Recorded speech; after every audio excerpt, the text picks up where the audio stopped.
So if you are starting to get into treeless saddles, or you've bought your first saddle and you're not sure if it fits, the biggest things I would look at are weight bearing length, the pommel angle, and then spinal clearance.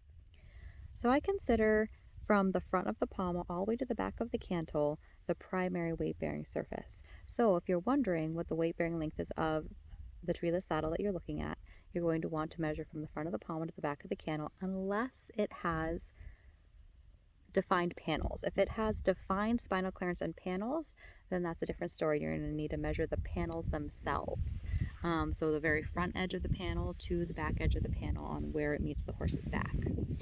So obviously other areas can be secondary weight bearing areas, but we'll have trouble measuring that.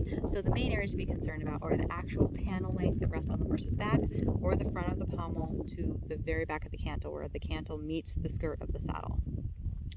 In my opinion, all of that needs to be able to be before your horse's last rib, where their last rib meets the spine. So there is some difference in opinion there. There are some treeless proponents and treeless brands that say that their panel or what have you can go beyond that. I personally disagree and think that to be safest and for the best interest of horses and riders, we really need to stay in front of that last rib. So that is my opinion. Take it as you will. The different treeless saddles sit in different places. So that's important to know when you're measuring for weight bearing length. When you're measuring for weight bearing length with a saddle that sits over the horse's scapula, so that's a lot of brands that have like the interchangeable fiberglass pommels. Those are going to sit further forward typically. Some horses are still going to tend to push it back and so you'll need to fit it further back, but more typically they're going to sit further forward. They're going to sit over the middle of the horse's scapula, which is often just behind the highest point of the horse's wither. So if you're measuring for weight bearing length for a saddle like that, you're going to measure from the center of the horse's scapula to where the last rib meets the spine.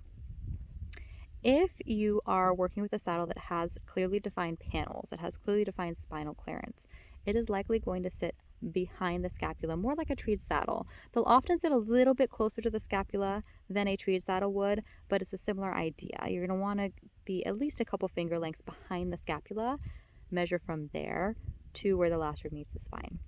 This is what often dictates what saddle is going to fit on a horse, especially if you have one of those horses I was just talking about, of a short-backed horse. Weight bearing length is likely going to dictate which saddle will fit, especially if you're looking at a Western saddle. The next thing to look at is pommel angle, and so I'll show some examples of this. If a pommel is too narrow, the lower point, so the points that sit further down the side of their wither or back, is going to be indenting into the horse. So the upper edge that is higher up is going to probably have a gap between the horse and the edge of the pommel, whereas the lower edge is going to be making contact. That means your pommel or the pommel of the saddle is too narrow. So if it's a fixed pommel saddle, that's no, because it means it's not going to fit. Obviously, if it's an adjustable saddle, then you can swap out the pommel and not a big deal. If the upper edge of the pommel is what is making contact and the lower edge is not, it means that the pommel is too wide. What we want to see is equal contact all the way down the pommel from the top edge to the bottom edge. That is when we know we have a good fit. Spinal clearance is a tough one because so many treed saddle and treeless saddle models have a fixed spinal clearance. So it's not something we often think about as being the culprit for poor fit. But what I found is it very often is the culprit of poor fit. I highly recommend measuring your horse's spinal width. And so what that means is measuring at multiple places down their back behind their wither to their last rib. How far apart are the longissimus dorsi, the long muscles that run parallel to their spine?